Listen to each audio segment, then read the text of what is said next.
Jaf ta mère!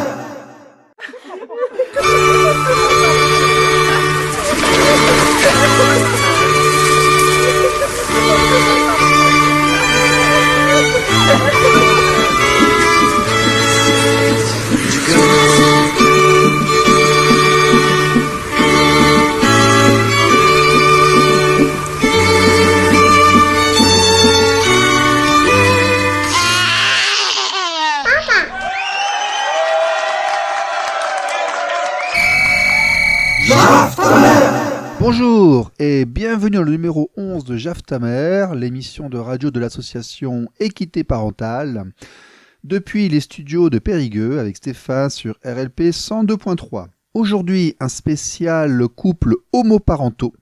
Nous voulions voir si jamais il y avait une convergence possible envers les familles homoparentales et les défenses traditionnelles telles que nous les portons nous-mêmes.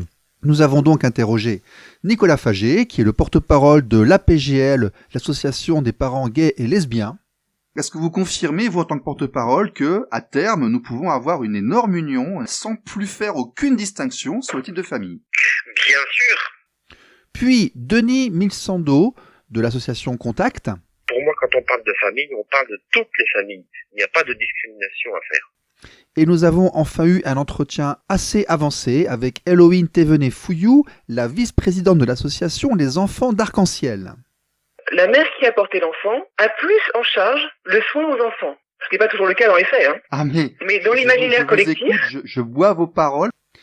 Ces divers entretiens ont été extrêmement instructifs et nous laissent vraiment à penser qu'à l'avenir, il y aura convergence et union entre les porte-paroles des différents types de familles qui demanderont l'égalité. Et un jour, peut-être pourrons-nous, même éventuellement, porter ensemble des projets de loi afin de résoudre les problématiques de séparation. Vous êtes sur RLP 102.3.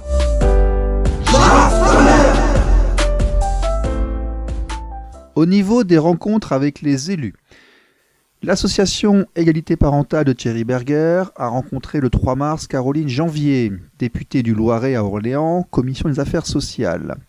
Elle est extrêmement sollicitée en circonscription par des parents seuls sur ce sujet. Elle était persuadée que la résidence alternée était néfaste. Elle dit l'enfant change de domicile chaque semaine, c'est pas possible. Bon. Donc elle va lire le document que nous avons co-signé et co-rédigé ensemble et elle en reparlera. Le 31 mars, nous avons rencontré Sophie Oconi, députée d'Indre-et-Loire et attachée parlementaire de Nicole Sanquer, à l'origine de la proposition de loi PPL de janvier, qui avait à l'époque été désapprouvée par Madame Belloubet du ministère de la Justice. Sophie Oconi souhaite aider notre cause et nous attendons beaucoup son intervention. Donc 3 rendez-vous des députés ont été annulés en mars avec le Covid. Par contre, le député Viry nous a fait une réponse écrite assez positive. Vous êtes sur RLP 102.3.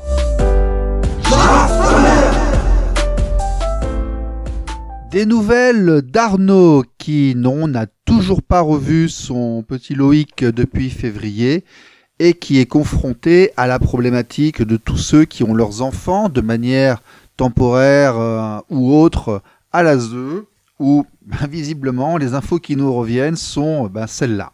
C'est un huis clos explosif qui se joue en ce moment à l'aide sociale à l'enfance. Des mineurs enfermés 24 heures sur 24 ensemble, sans école, sans visite à leur famille, sans activité, et une situation qui se tend de jour en jour, raconte cet éducateur. C'est des enfants qui sont déjà fragiles, ils peuvent avoir des tendances à être instables, à être violents, donc sans aucune activité, sans rien qui drive les journées, et avec moins d'éducateurs que d'habitude, c'est sûr que c'est complètement explosif. On parle beaucoup des soignants dans les hôpitaux qui sont pressurisés, mais il y a des éducs qui sont vraiment au moins autant sous pression que des infirmiers en hôpitaux. Selon le cabinet du secrétaire d'État chargé de la protection de l'enfance, entre 20 et 40% du personnel qui travaille avec les enfants de l'ASE est absent en ce moment. Certains sont malades, d'autres doivent garder leurs enfants. Pour ce qui reste, c'est plus de travail et un gros risque d'attraper le virus. Certains éducateurs ont même décidé de dormir au travail pour éviter de contaminer leurs proches. Travailler avec des enfants ou travailler avec des ados, leur faire comprendre les gestes barrières et la distance, etc. Quand il faut séparer 2 gamins qui sont en train de se battre ou quand il faut faire un câlin à un enfant qui est angoissé parce qu'il voit pas ses parents, on peut pas être à 1 mètre de distance. avec ce public-là, c'est impossible d'appliquer des gestes barrières. Si un cas de Covid-19 est avéré dans l'un des foyers d'hébergement, on ne sait pas comment gérer, avoue cet éducateur. Et puis l'autre problème pour l'ASE, ce sont les visites à domicile dans les familles potentiellement violentes. D'habitude, les éducateurs vont régulièrement sur place pour vérifier que tout va bien, mais avec le confinement, le lien est totalement rompu. On n'arrive plus du tout à évaluer, par exemple, un enfant qui peut être dans une famille où il y a des violences, qui a été victime, il n'y a plus ni l'école qui peut faire remonter, et il n'y a plus nous qui pouvons aller sur place pour essayer de sonder un peu. Donc là, dans les huis clos familiaux, je pense que quand on va sortir du confinement, on va se rendre compte qu'il y a eu des horreurs qui se sont passées. C'est vraiment quand on sortira du confinement qu'on se rendra compte de l'étendue des désastres. Des enfants qui, même s'ils sont victimes de violences et repérés, auront du mal à trouver une place d'hébergement d'urgence. La plupart des foyers sont complets et les familles d'accueil acceptent de moins en moins les nouveaux arrivants, de peur d'être contaminés. Vous êtes sur RLP 102.3.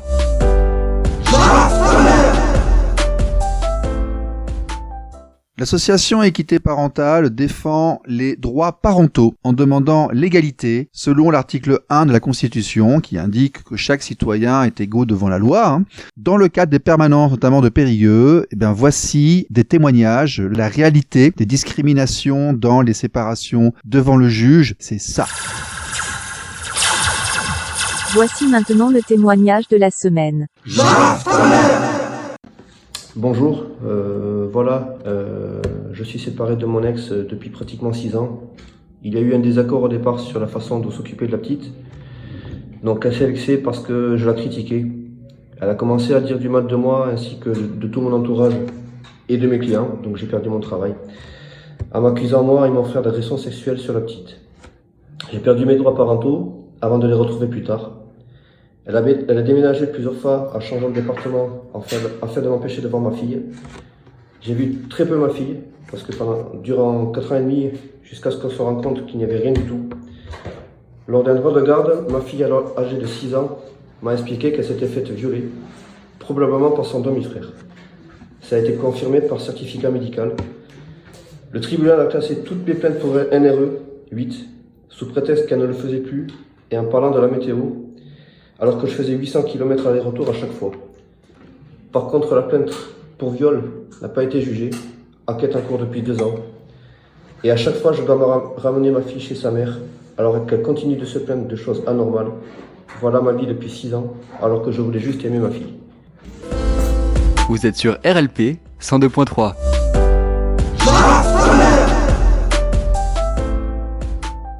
Voici donc les situations qui nous remontent et qui nous reviennent via les permanences. Comme vous entendez, il y a une petite musique répétitive, ce sont un peu toujours les mêmes, n'est-ce pas ? Alors, nous tentons d'œuvrer afin de trouver des solutions pour résoudre les problèmes et forcer les gens à s'entendre. Vous savez que nous militons pour la résidence alternée à partir du moment où l'un des 2 parents la réclame, comme cela se fait dans d'autres pays, en Europe et ailleurs dans le monde. Nous avons cherché à savoir si les familles homoparentales étaient confrontées aux mêmes problèmes de discrimination que nous et comment, dans cette modernité, étaient gérées les séparations conflictuelles. Nous démarrons donc avec l'APGL, l'association des parents gays et lesbiens, avec monsieur Nicolas Fagé, avec qui nous avons eu très gentiment un entretien cette semaine. Bonjour monsieur Nicolas Fagé, merci beaucoup de cet entretien. Vous êtes le porte-parole de la PGL. Pourriez-vous, s'il vous plaît, vous présenter avec votre association et nous dire de quoi vous vous occupez ? Bonjour, je suis Nicolas Fagé, le porte-parole de l'APGL, Association des parents et futurs parents gays et lesbiens. L'association existe depuis plus de 30 ans et depuis plus de 30 ans, elle défend les droits et elle représente les familles homoparentales, en France notamment, mais aussi en Europe. Elle accueille aujourd'hui plus de 2000 adhérents, donc familles et ou futures familles, qui ont divers projets pour fonder une famille. D'accord, très bien. Avez-vous été confronté à la problématique des séparations conflictuelles avec enfants, avec des couples ayant les droits parentaux? Où en êtes-vous par rapport à cette analyse de l'environnement? Dites-moi. Alors notre premier constat, c'est que déjà les parents ne sont pas égaux face aux liens que la loi établit face à leurs enfants. C'est-à-dire que nous sommes obligés d'adopter nos propres enfants et que face à un projet de PMA, par exemple, de GPA, de coparentalité, quand il y a des parents dissociaux, c'est-à-dire qui ne sont pas à l'origine, qui ne sont pas géniteurs de l'enfant, ils ne sont pas reconnus par la loi. Et dès qu'une séparation intervient avant que la loi les reconnaisse en tant que parents officiels, légaux, eh bien là, ça peut être très compliqué puisque le parent social est sans droit, c'est-à-dire qu'il n'a plus accès à l'enfant et ça a créé des situations dramatiques, évidemment, qu'on essaie de combattre aujourd'hui.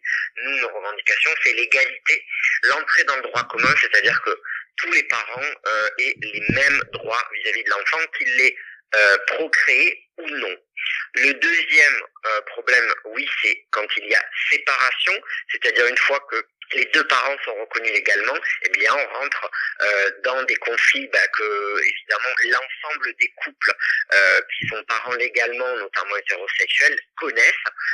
Et là, on se retrouve encore avec un primat du biologique, souvent, notamment par la garde qui est confiée aux parents reconnus biologiquement plus que aux parents qui ne l'est pas. Alors, vous me disiez que, comme certains de vos collègues, la problématique principale aujourd'hui était donc basée sur l'acquisition des droits parentaux, ce que vous essayez de nous expliquer actuellement. Est-ce que vous avez une visibilité sur ce point? Est-ce que vous pensez que ce point sera résolu, que nous aurons des familles homoparentales avec des droits parentaux reconnus à terme? Est-ce que vous le voyez venir? Alors, en tout cas, on y travaille.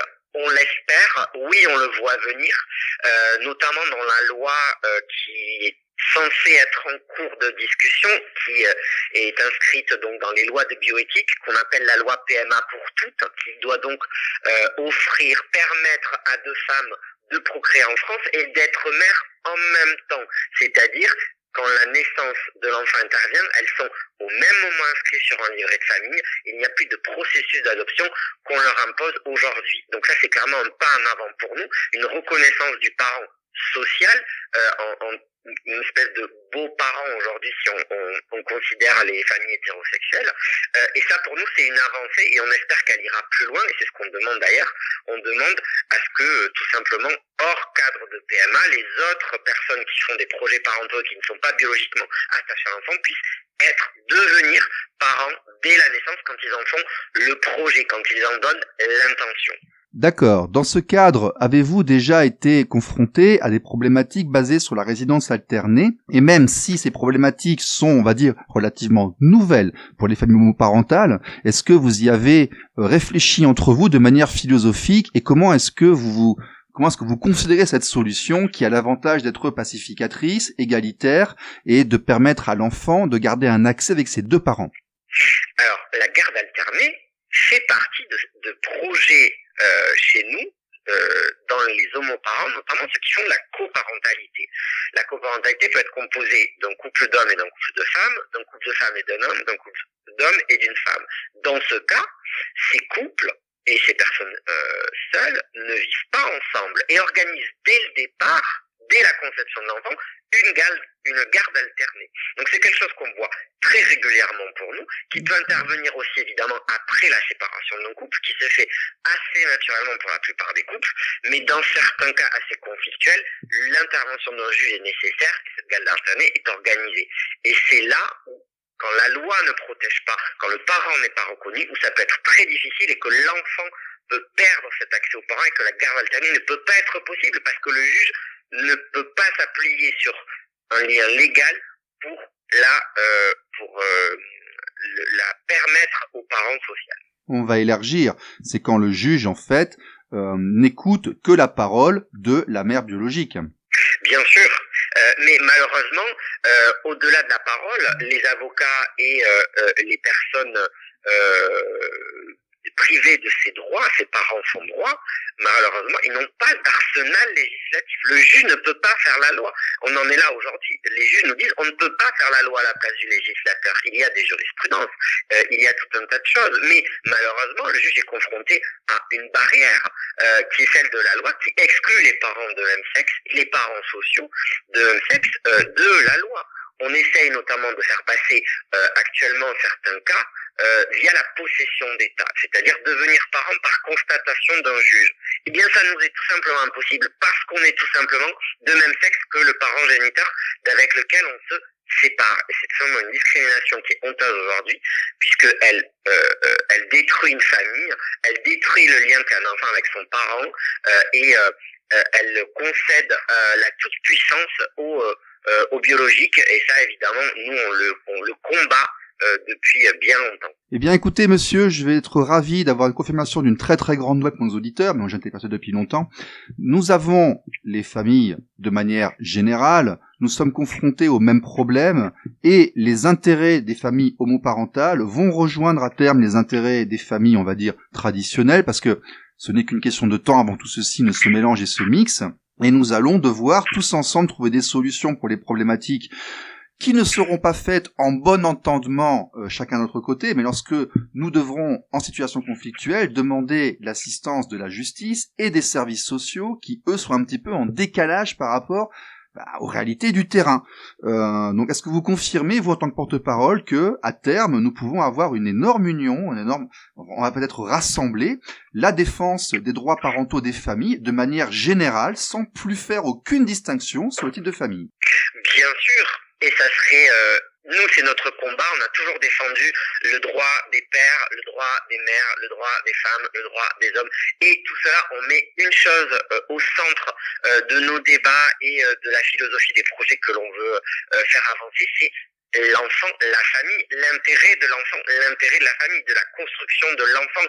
Et ça, quel que soit le sexe et la composition familiale, qu'il ait 2 parents, 1 parent, 4 parents même, pour nous, il nous paraît important, et qu'il soit hétérosexuel ou homosexuel d'ailleurs, quelle que soit son orientation sexuelle, il nous paraît important de défendre l'intérêt de l'enfant. Donc oui, évidemment que les luttes doivent se rejoindre, l'égalité doit être totale face au juge, que le juge puisse se servir d'un arsenal législatif qui lui permette d'assurer cette égalité de traitement.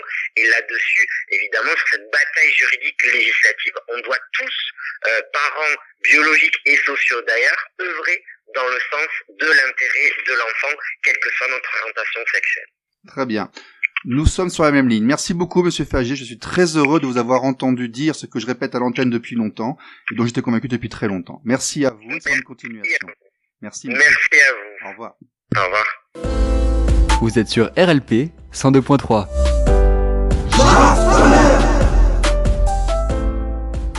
Voici donc un entretien qui fut extrêmement instructif. Je ne sais pas ce que vous en pensez, mais visiblement, les familles homoparentales représentées par l'APGL ont des problématiques qui sont très identiques aux nôtres. C'est-à-dire que plus nous allons avoir de familles homoparentales, et plus ils vont être confrontés aux problèmes de discrimination, tout en ayant cette volonté de s'intégrer au reste des familles afin d'homogénéiser et de globaliser la problématique familiale. Et je pense de plus en plus que nous allons nous rejoindre dans ces problématiques. Afin d'en avoir le cœur net, j'ai donc contacté l'association Contact. Et oui, on contact, c'est comme ça. Et là aussi, vous allez voir, c'est assez intéressant. Bonjour et bienvenue monsieur, vous êtes au collège de l'association Contact. Pourriez-vous s'il vous plaît vous présenter à nos auditeurs? Donc moi je suis Denis Sando, je fais partie du collège Contact France. L'association Contact, c'est une association qui travaille exclusivement pour l'intégration des personnes LGBT au sein des familles. Vous regroupez combien d'adhérents, ou disons que vous avez combien de sympathisants et de personnes dont vous pensez connaître le point de vue? Alors des adhérents, on est à peu près au niveau national, on est 650 adhérents. Après, il y a des sympathisants qui ne sont pas forcément adhérents, mais qui nous suivent. Alors après, ça peut aller dans une association départementale, on peut avoir par exemple 20 adhérents, mais à côté de ça, on a 300 sympathisants. Voilà, c'est tout à fait aléatoire. Voilà. Est-ce que vous vous êtes interrogé sur les problématiques de défense de la parentalité des couples homoparentaux une fois que les droits parentaux étaient acquis? Disons que c'est pas le but principal de notre association. Notre association, nous, on est là pour rétablir justement le dialogue dans les familles où des jeunes ou moins jeunes d'ailleurs annoncent leur homosexualité, leur bisexualité, leur transidentité. D'accord. Donc effectivement, c'est pas notre centre d'intérêt. Enfin là, c'est pas notre principale activité, je veux dire. D'accord, mais est-ce que de manière philosophique, en avez-vous parlé entre vous, vous réfléchi à cette question? Oui, bien sûr, parce qu'on est confronté avec des familles homoparentales. Et bien sûr, effectivement, quand le mariage est passé, voilà, donc ça a été quand même C'était quand même bénéfique pour nous parce qu'effectivement, on avait quand même l'égalité des droits vis-à-vis des autres familles. Voilà, donc on était reconnus en tant que famille. C'est déjà super important. Mais après, effectivement, comme tout couple, j'allais dire, comme famille, effectivement, il peut y avoir aussi des séparations. Donc alors, au sein de l'association, je n'ai pas connaissance de familles qui se sont séparées, mais effectivement, ça peut être abordé, le sujet, dans nos discussions. D'accord. Donc philosophiquement, est-ce que vous avez une opinion sur la résidence alternée, par exemple ? Alors sur la résidence alternée, les familles homoparentales, pour moi, ce sont des familles comme toute famille. Nous sommes d'accord sur ce point, c'est notre ligne. Donc, je ne vois pas pourquoi les familles homoparentales n'auraient pas les mêmes droits et les mêmes devoirs que les autres familles, qu'une famille lambda. Voilà. Tout à fait. Donc, qu'on ait deux papas ou qu'on ait deux mamans, on a les mêmes droits et les mêmes devoirs. On devrait avoir les mêmes droits. Voilà. Absolument. Très bien. Est-ce que vous avez quelque chose à rajouter ? Quand on se bat pour le droit des familles, je ne vois pas pourquoi on ferait des discriminations entre les familles. Il peut y avoir les couples mixtes, on peut en parler aussi, couples homoparentaux, les couples... Enfin voilà, pour moi, quand on parle de famille, on parle de toutes les familles. Il n'y a pas de discrimination à faire. Je vous remercie beaucoup. Vous êtes sur notre ligne et merci pour cette interview. Excellente continuation à vous. Bonne journée à vous, monsieur. Merci. Ah ouais. Vous êtes sur RLP 102.3. Voilà, ça se confirme, mais dites-moi d'abord, nous avons Maître Aubéry Salcroix, qui est notre consultante juridique, et Maître Aubéry Salcroix, dites, avez-vous été confronté, vous, professionnellement, dans votre exercice, avez-vous eu un dossier homoparental ? Vote Macron en marche, qu'est-ce qu'il m'énerve. Après avoir cassé nos codes, il veut toucher à nos réserves. Balance ta robe. Même s'il parle mal de nous, on sait qu'au fond ça vaut le coup. Balance ta robe. Maître Aubéry Salcroix sur RLP 102.3 FM. Balance ta robe. Nous n'oserons pas chanter.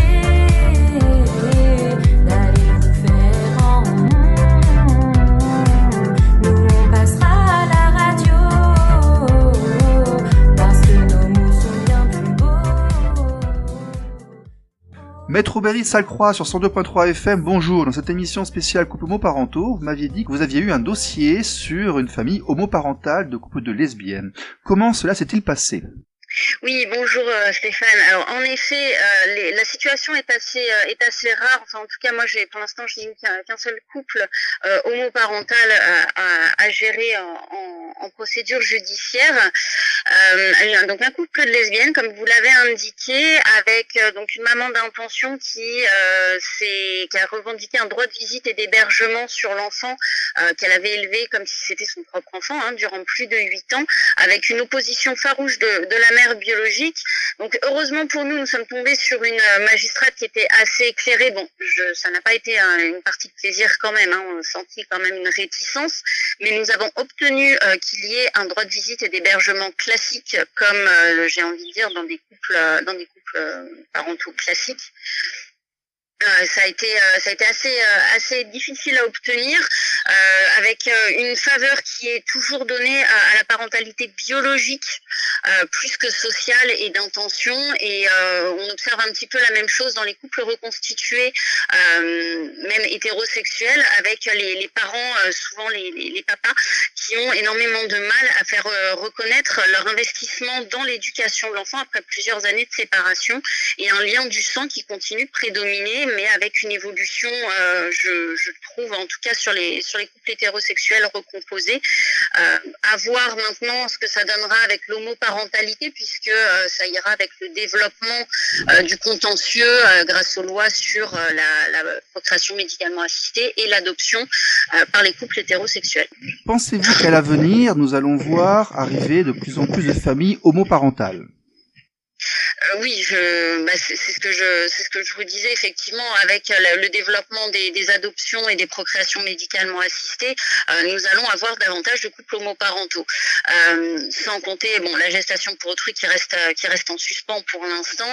Le contentieux va se développer. Pour l'instant, je pense que nous n'avons pas encore suffisamment de recul, mais ça va poser un certain nombre de délicates questions si on continue à conserver les mêmes a priori dans les juridictions qui sont malgré tout assez conservatrices.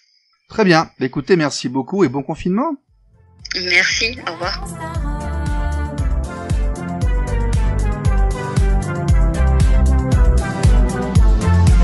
Balance ta robe, un jour peut-être ça changera. Vous êtes sur RLP 102.3.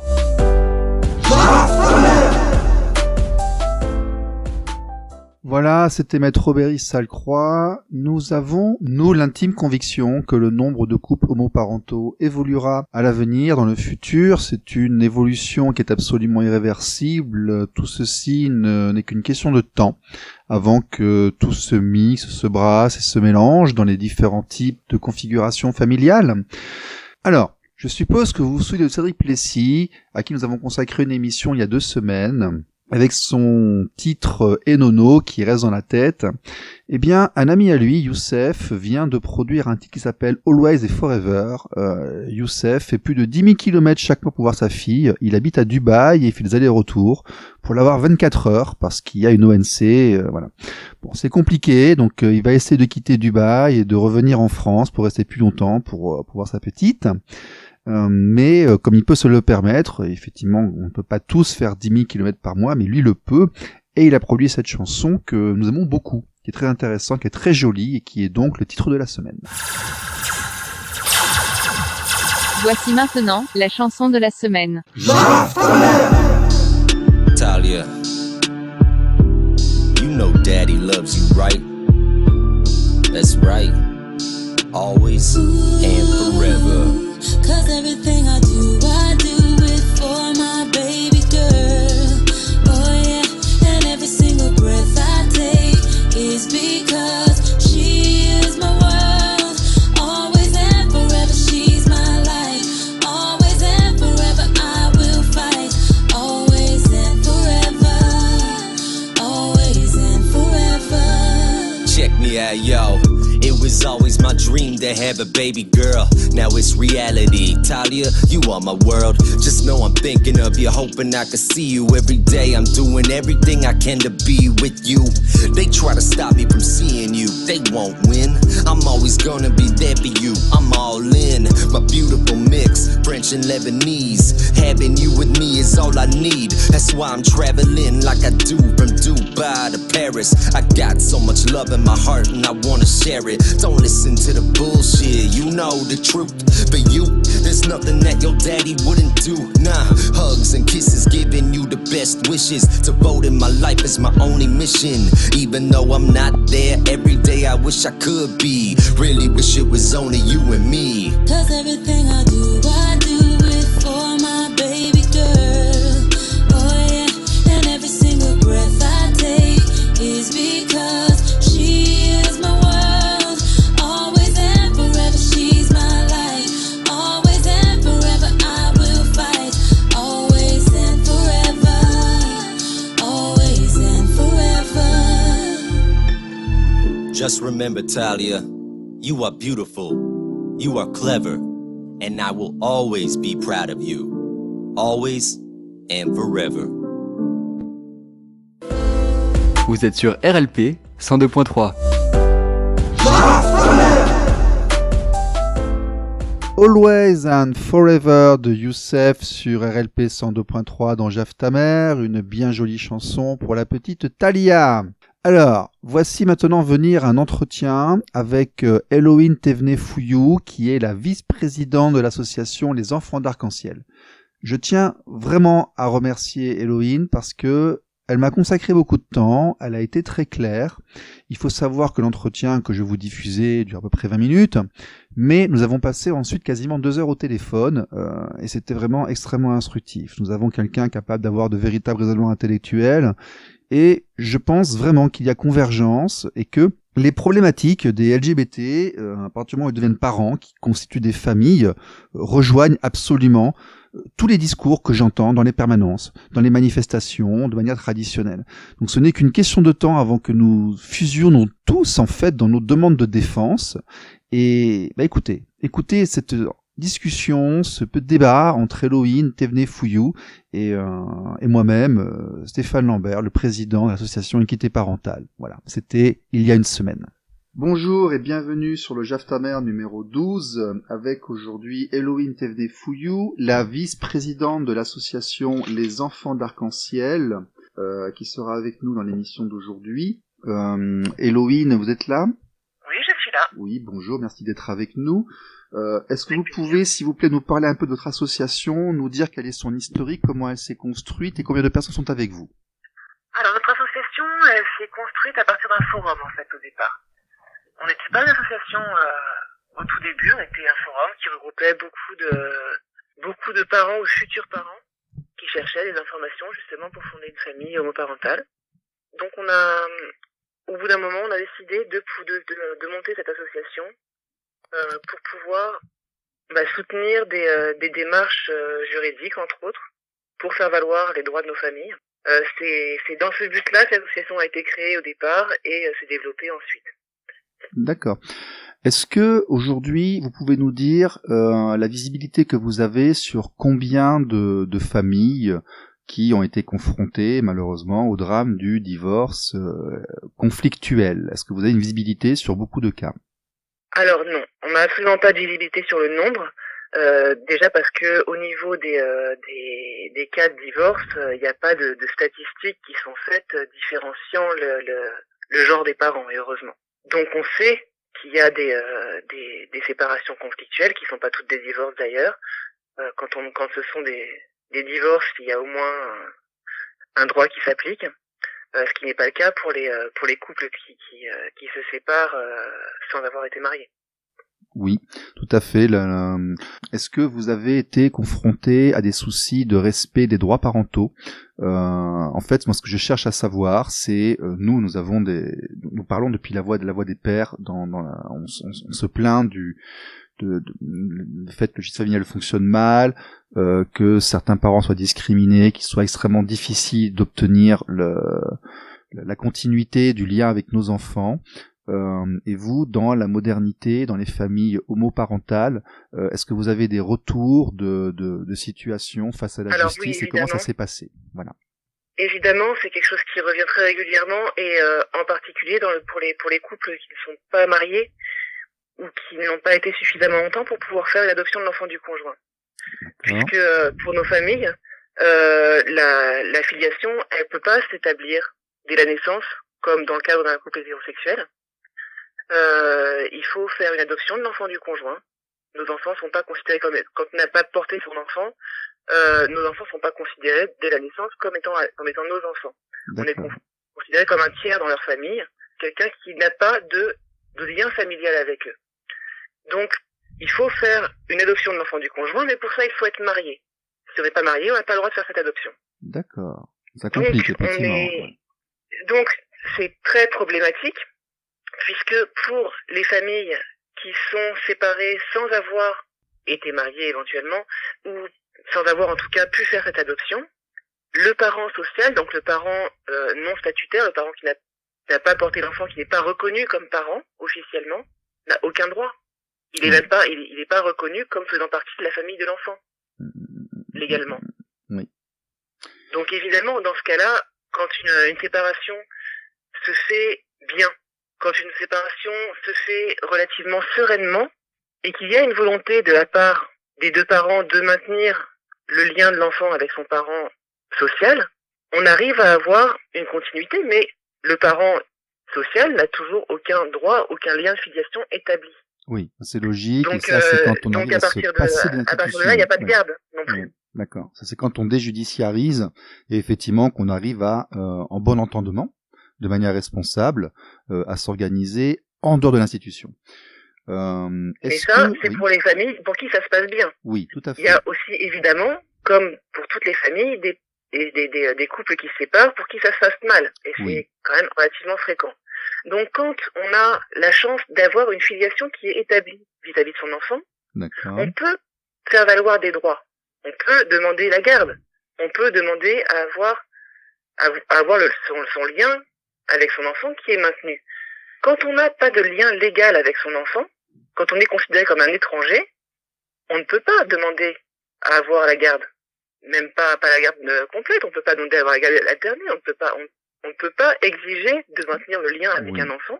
Vous êtes dans la situation, en fait. N'a pas de lien familial avec nous. Oui, vous êtes dans la situation, par exemple, d'une séparation avec un beau-parent qui a été en couple avec quelqu'un qui avait un enfant. Ils ont passé parfois 10 à 15 ans. Il a joué le rôle du père ou elle a joué le rôle de la mère durant 10 à 15 ans. Il y a une séparation conflictuelle, il n'y a pas de lien légal. Alors ça, effectivement, c'est effectivement le même cadre juridique, sauf que dans notre cas, on n'est pas des beaux-parents. Non, je comprends bien. On est à l'origine de la naissance de l'enfant, donc l'enfant n'existerait pas en dehors du lien familial. J'ai fait l'analogie juridiquement, uniquement sur oui, bien sûr. Mais c'est vrai qu'on est souvent renvoyé à cette place de beaux-parents, or on n'est pas des beaux-parents. Alors, est-ce que la PMA à venir ou d'autres pratiques à venir vont résoudre ces problèmes de droits parentaux des couples homosexuels? Alors, on n'en sait rien. On n'en sait rien parce que entre le projet de loi de départ et ce qui se profile maintenant après le passage au Sénat, on n'a pas du tout la même chose. Donc, pour l'instant, les discussions à ce sujet sont gelées. On verra quand les débats parlementaires reprendront et que le sujet reviendra à l'Assemblée nationale pour une deuxième lecture. Pour l'instant, on n'a pas de visibilité sur ce que va réellement être cette loi, mais ça se profile pas très bien pour le moment. Ça se profile pas très bien parce que il y a toujours rien de prévu pour résoudre les problèmes de filiation des couples qui ne sont pas mariés, qui se sont séparés sans avoir pu faire l'adoption. On est toujours dans une situation qui privilégie l'adoption comme étant le mode d'établissement de la filiation pour nos familles. Et on n'est pas dans une systématisation du lien de filiation dès la naissance de l'enfant pour protéger justement dès sa naissance de quoi qu'il puisse arriver au sein de sa famille, qu'il s'agisse d'une séparation ou d'un décès. Par contre, vous, même si l'environnement est un petit peu jeune et que le recul est faible, je pense que vous êtes conscient qu'à terme, ces problématiques de séparation avec droits parentaux des deux côtés vont se présenter. Et donc, quand mais vous allez... déjà. Oui, elles se présentent déjà, mais elles vont se généraliser, si vous voulez. Et donc, vous allez avoir des problématiques qui vont rejoindre celles des couples, on va dire, plus traditionnels. Et dans ce cadre, si elles se rejoignent déjà, est-ce que vous avez, première question, est-ce que vous avez constaté des discriminations effectuées par les institutions à l'égard des parents des familles homoparentales qui seraient moins bien traités que les autres suivant, je sais pas, moi, leur genre ou leur... Et deuxième question, est-ce que vous avez commencé à réfléchir comment nous pourrions tous ensemble essayer d'améliorer ce qui est un environnement qui fonctionne, on va le dire, extrêmement mal, qui fait souffrir nos enfants de manière générale, et ne pourrait-on pas, troisième question, s'unir tous pour demander, par exemple, la résidence alternée? C'est un peu gros, comme c'est une grosse question enrobée, mais ce sont des thèmes qui sont importants. Est-ce que vous y avez réfléchi dans votre conversation? Là, c'est une très large question. Oui. Pour ce qui est de l'existence de discrimination, on est dans un système qui est très différent d'un tribunal à l'autre, évidemment. Ah, c'est problématique aussi, ça, oui. C'est une problématique partout, puisque ça dépend, on est dans le cadre de l'indépendance des juges, qui est bien sûr souhaitable, hein, on va pas revenir là-dessus, mais à partir du moment où chaque juge doit juger en fonction de son sentiment de ce qui est l'intérêt de l'enfant, tout le monde n'a pas le même positionnement par rapport à ça. Oui, donc on va rappeler aux gens effectivement que suivant l'endroit où une affaire est jugée, les résultats seront différents. Les gens pensent que la loi est, équivalente partout. Ce n'est pas vrai. Suivant les tribunaux, Alors, suivant les juridictions. La loi est la même partout. Oui, mais elle n'est pas appliquée de la même façon manière, partout, puisque tout simplement, le juge doit déterminer ce qui est de l'intérêt de l'enfant. En fonction des positionnements du juge et de ses convictions personnelles profondes, il va pas avoir la même vision de ce qui est l'intérêt de l'enfant. Et là, on va arriver à la deuxième partie de votre question. Je pense que ce qui fait qu'il y a des endroits où, par exemple, les parents biologiques vont être, privilégiés par rapport aux parents non biologiques, même quand c'est dans un cadre où on a eu un mariage, on a eu une adoption, et l'enfant est reconnu comme étant l'enfant des deux parents. Même dans ce cas-là, il va y avoir des tribunaux qui vont considérer que la mère biologique est plus mère que l'autre. Ah. Et qui donc vont favoriser la résidence chez elle. C'est pas le cas partout, hein. D'accord. C'est évidemment pas le cas partout, mais ça, on est face à une problématique qui est celle de l'organisation patriarcale de nos sociétés, qui considère que en gros le lien biologique fait tout et que la mère qui a porté l'enfant est un lien qui est plus important, qui est prédominant et qu'elle est faite pour s'occuper de cet enfant. Alors, je vais être d'accord avec vous, je vais m'inscrire en faux sur la présentation, si vous voulez. Les pères sont tellement discriminés vis-à-vis de ce que vous venez d'évoquer que je ne pense pas que ce soit une société patriarcale, parce qu'au contraire, ce sont les pères qui souffrent et qui n'ont pas le respect de leurs droits parentaux. Par contre... Alors, oui. Oui. Je vous interromps par rapport à ça. Le côté patriarcal, c'est dans le fait que on considère que la place de la femme, elle est à la maison avec les enfants. Et que donc à ce niveau-là, mais par rapport au père, ça va être la même chose. La mère qui a porté les enfants a ce rôle de mère nourricière et donc va avoir une place supérieure vis-à-vis de l'enfant. On va considérer que mais de même qu'on va considérer que c'est la mère dans le cadre d'un couple hétérosexuel ou la mère biologique dans le cadre d'un couple lesbien, on va considérer que la mère qui a porté l'enfant a plus en charge le soin aux enfants. Ce qui n'est pas toujours le cas dans les faits, hein. Ah mais dans l'imaginaire collectif... Écoute, je bois vos paroles parce que c'est ce que je répète chaque semaine. Mais continuez, allez-y. Dans l'imaginaire collectif, on se dit que la mère qui a porté l'enfant doit plus avoir son mot à dire sur les choix qui sont faits concernant l'alimentation, concernant le sommeil des enfants, concernant leur éducation de manière générale, pour tout ce qui est du quotidien. On considère que sa position à elle a une supériorité par rapport à celle de sa conjointe qui n'a pas porté l'enfant. Alors madame, ce sera la première très grande information du jour pour nos auditeurs. Vous êtes confrontés aux mêmes problématiques que nous, avec les mêmes causes, parce que l'environnement de la justice familiale est complètement rétrograde et déconnecté des réalités sociétales d'aujourd'hui. Et ça veut dire que chez vous aussi, vous avez une discrimination de ce genre. Bien sûr. Mais c'est tout l'imaginaire de la société tout l'imaginaire de la société est basé sur cette distinction-là. Ah, mais quand je me tue à dire que nos intérêts se rejoindront de plus en plus avec l'évolution sociétale, madame, je pense que... Alors, on a été un des premiers à tenir, dans la défense des droits des parents et des pères, on a été un des premiers à tenir ce genre de discours, notamment avec Gaël Costemenier l'an dernier, lorsqu'on a fait notre liste aux européennes, on était déjà avec des LGBT.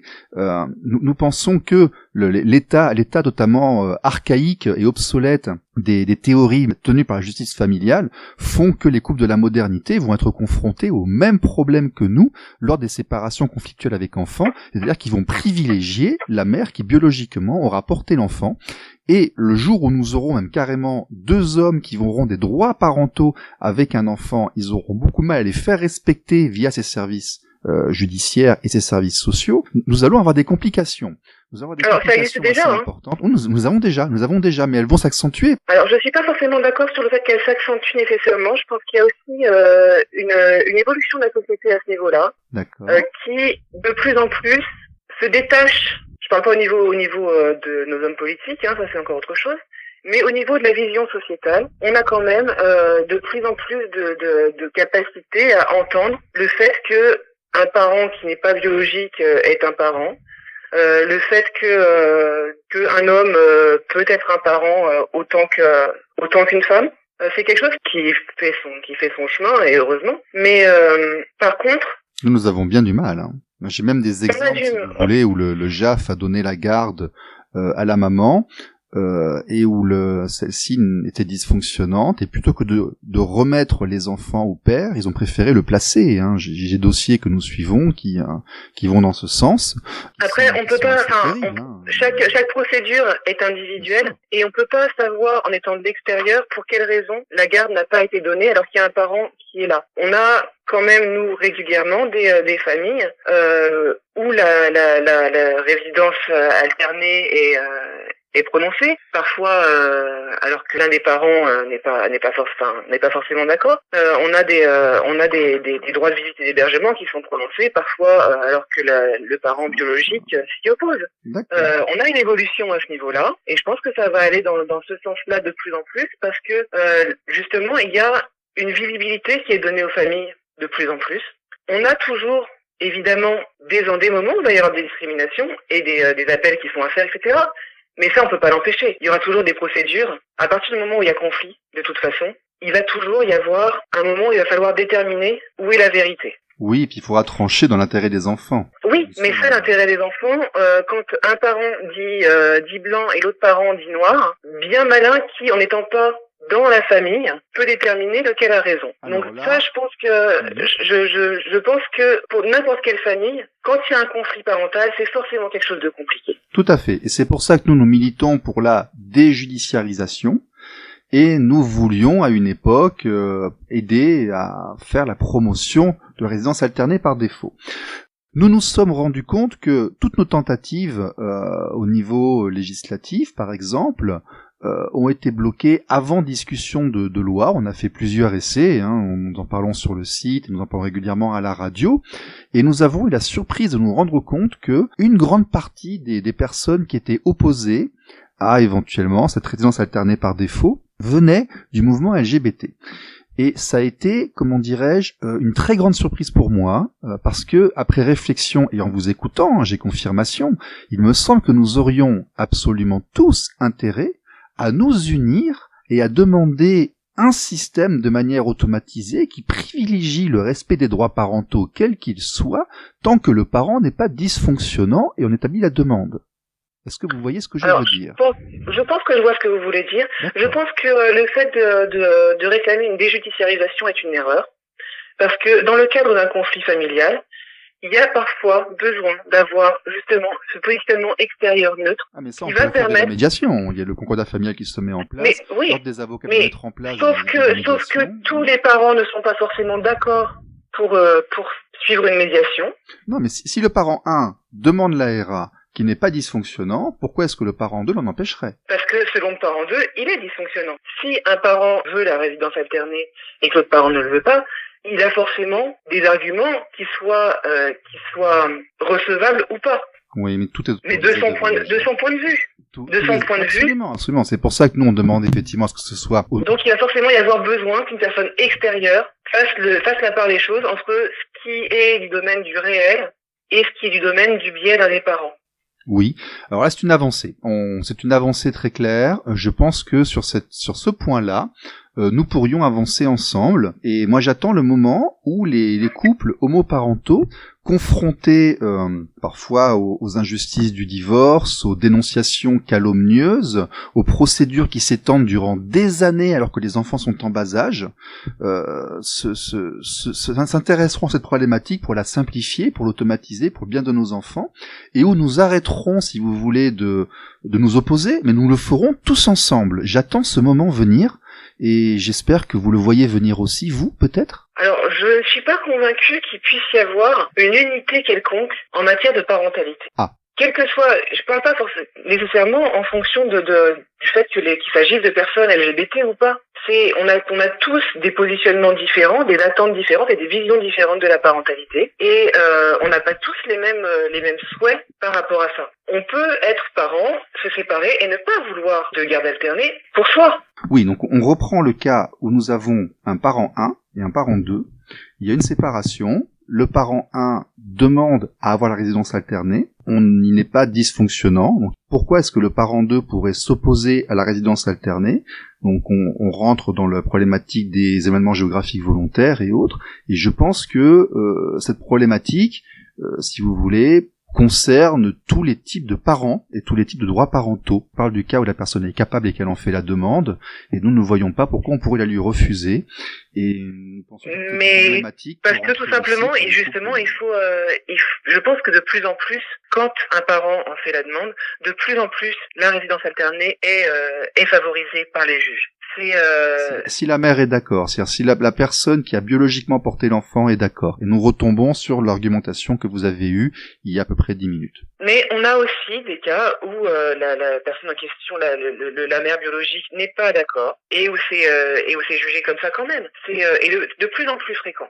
Nous en voyons 2 ou 3 par an, c'est-à-dire... Mais vous en voyez 2 ou 3 par an parmi ceux qui font appel à vous. Donc, pour qui il y a déjà un problème par rapport à ça. Si vous voulez, la question sous-jacente qui est, c'est pourquoi est-ce que les associations de défense des droits parentaux et les associations de défense des couples LGBT et homoparentales, pourquoi est-ce qu'on n'arrive pas à s'unir et pourquoi est-ce qu'on est séparés sur ces problématiques alors qu'au contraire, on devrait mettre ensemble nos points communs qui sont que lorsqu'on se sépare dans une société de recomposition où parfois les gens connaissent le divorce plusieurs fois dans leur vie, quel que soit le type de divorce, nous avons des enfants, ne pourrait-on pas trouver ensemble des systèmes pour s'en occuper correctement et donc empêcher les gens de se crêper le chignon inutilement. Alors, on peut pas empêcher les gens de se crêper le chignon.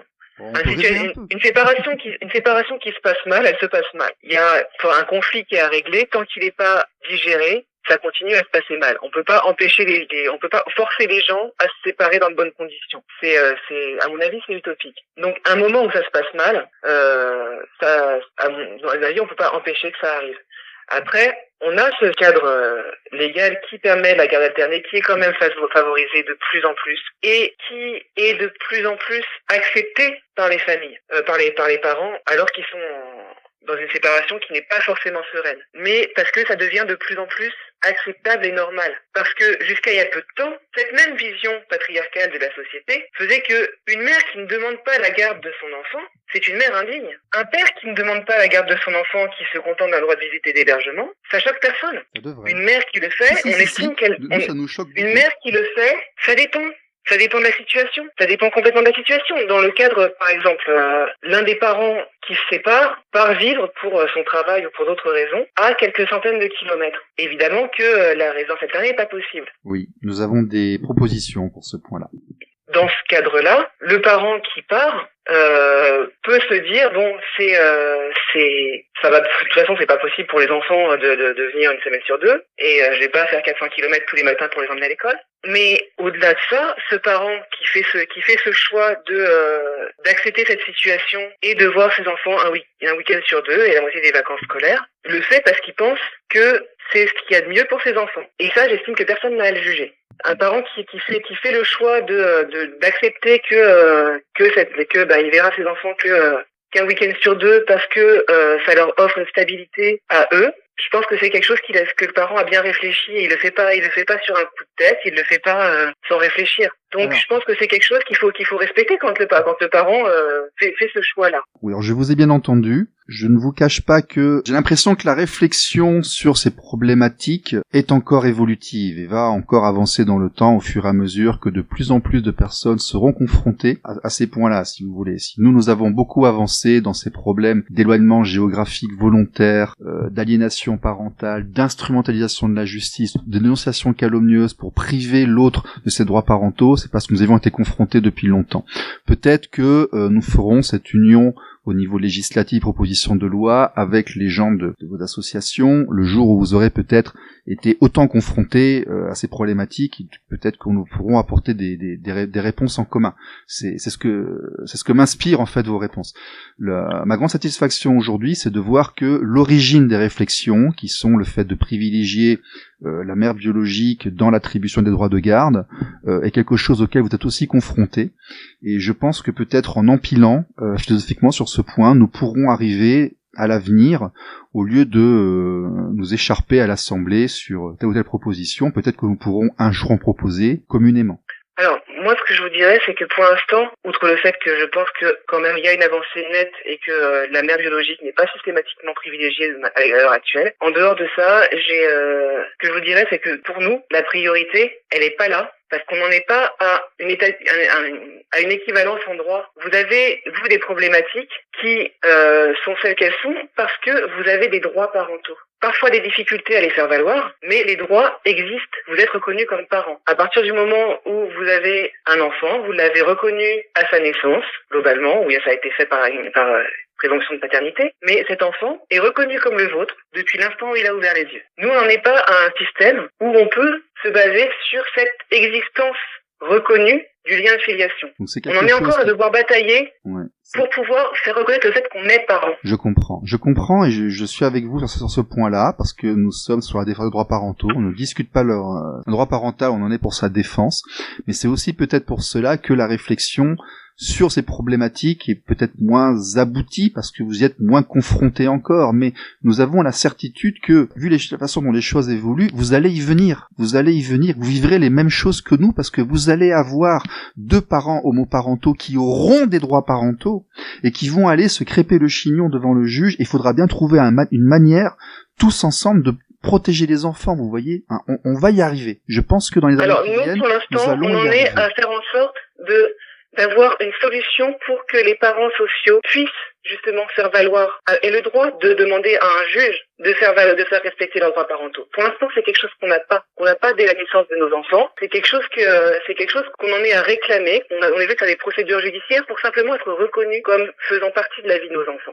Moi, je vous entends. C'est pas quelque chose qui nous arrive spontanément à la naissance de notre enfant. On devient parent en tant que personne, mais légalement, c'est pas le cas. Oui, mais ça va venir. Donc c'est une question d'année. C'est une question d'année et vous verrez que ce sera automatisé, cette chose-là. Mais je le souhaite.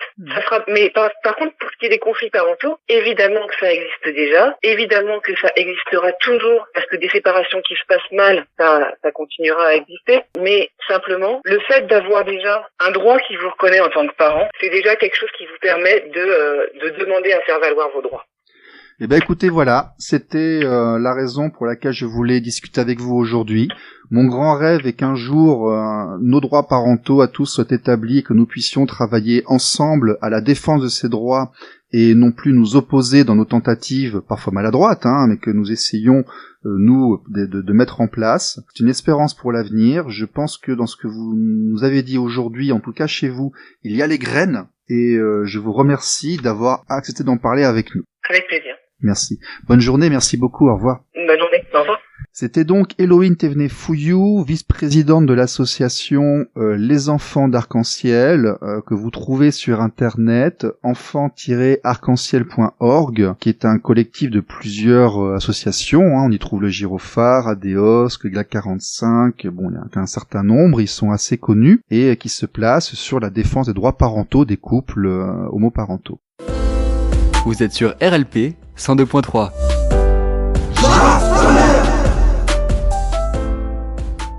Voilà, suite à cet entretien, nous avons continué par téléphone durant un bon moment et finalement, à un moment donné, j'ai dit attendez, celle-là, vous allez me la répéter et j'ai enregistré une dernière déclaration qui me paraissait vraiment intéressante. Alors moi, ce que je pense, c'est qu'à partir du moment où on va dans une direction où on se préoccupe de dire que un parent qui se considère comme un parent, qui joue son rôle de parent, qui tient une place de parent vis-à-vis de son enfant, est un parent indépendamment de son genre et de son orientation sexuelle, on va dans la direction de l'égalité et c'est pour le bien de tout le monde. Une société plus égalitaire, c'est favorable à tout le monde. Donc vous êtes vous aussi sur une ligne d'égalité homme-femme et de respect de l'article 1 de la Constitution. Mais on est sur évidemment sur une égalité entre les êtres humains. Et c'est quand même une discrimination qu'on vit de façon suffisamment répétée pour bien être conscient de l'importance d'être considéré comme égal et avoir les mêmes droits que les autres. Et ça, pour l'instant, c'est vraiment la question du droit qui nous fait défaut parce qu'on n'est pas considéré comme des parents à part entière. On n'est pas légalement considéré comme des parents à part entière dans nos schémas familiaux, dans nos démarches familiales. C'était donc le numéro 12 de Jaf ta mère, l'émission de l'association Équité Parentale Papa Moderne. Papa Moderne, on va en reparler un petit peu, ce sont les pères d'aujourd'hui, de la modernité, c'est-à-dire en fait tous les pères. C'est une demande d'équité qui vient de par la voix des pères, on ne demande absolument aucune supériorité, aucun avantage de quoi que ce soit. Nous avons la certitude qu'à terme, nos intérêts se rejoindront et qu'il sera peut-être temps, un jour ou l'autre, de faire une union sacrée pour avancer sur les problématiques de séparation conflictuelle avec enfants, tous ensemble, en dehors de toute discrimination, dans un monde harmonisé sur nos problématiques. Ciao, ciao. Jaf